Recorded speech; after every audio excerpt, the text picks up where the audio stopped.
السلام عليكم ورحمة الله تعالى وبركاته. مرحبا بكم في قناة أمبوشا. ستفرز الأيام القليلة المقبلة جديدا بخصوص اللاعب الدولي الجزائري حسام عوار متوسط ميدان نادي روما الإيطالي.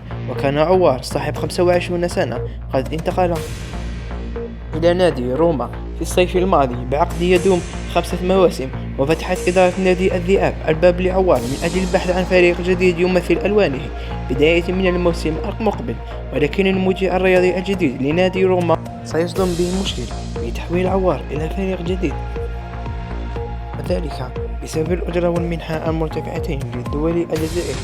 تقول تقارير صحفية إيطالية صادرة الثلاثاء وتدفع إدارة نادي روما للاعبها عوار أجرة سنوية قيمتها 3.5 مليون أورو، ومنحة مالية تقدر ب 270 أورو في كل موسم، وهما مبلغان معتبران قد يصعب على فريق آخر رصدهما، خاصة إذا علمنا أن الدولي الجزائري خاض 15 مباراة أساسية في بطولة إيطاليا من أصل 54 مواجهة.